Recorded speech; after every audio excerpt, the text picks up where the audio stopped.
ರಾಮೋತ್ಸವದ ಸಂಭ್ರಮ. ಅಯೋಧ್ಯೆಯಲ್ಲಿ ರಾಮ ಮಂದಿರ ಉದ್ಘಾಟನೆಗೆ ಕ್ಷಣಗಣನೆ ಪ್ರಾರಂಭ ಆಗಿದೆ. ನಾಳೆ ಐತಿಹಾಸಿಕ ದಿನ.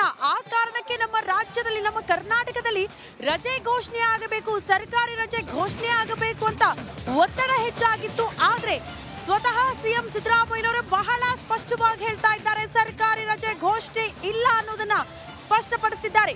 ಅಲ್ಲಿಗೆ ರಾಜ್ಯದಲ್ಲಿ ನಾಳೆ ಸರ್ಕಾರಿ ರಜೆ ಇಲ್ಲ ಅನ್ನೋದು ತುಮಕೂರಿನಲ್ಲಿ ಸಿಎಂ ಸಿದ್ದರಾಮಯ್ಯನವರೇ ಹೇಳಿಕೆ ಕೊಟ್ಟಿದ್ದಾರೆ. ಸರ್ಕಾರಿ ಕಚೇರಿಗಳಿಗೆ ರಜೆ ಇಲ್ಲ ಅಂತ ಸಿಎಂ ಸಿದ್ದರಾಮಯ್ಯನವರು ಹೇಳಿದ್ದಾರೆ.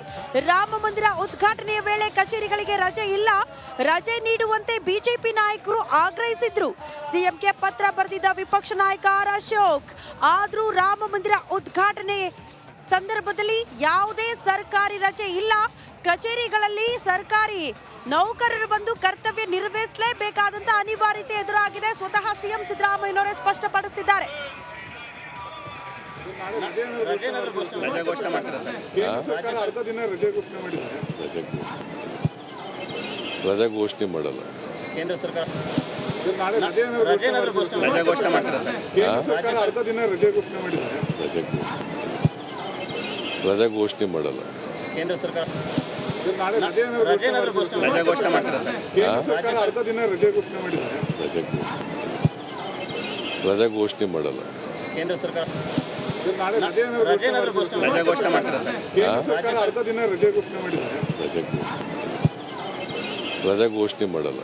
ಕೇಂದ್ರ ಸರ್ಕಾರ ರಜೆ ಘೋಷಣೆ ಮಾಡ್ತಾರೆ ಸರ್. ರಜೆ ಘೋಷಣೆ ಮಾಡಲ್ಲ. ಕೇಂದ್ರ ಸರ್ಕಾರ ರಜೆ ಘೋಷಣೆ ಮಾಡ್ತಾರೆ ಸರ್.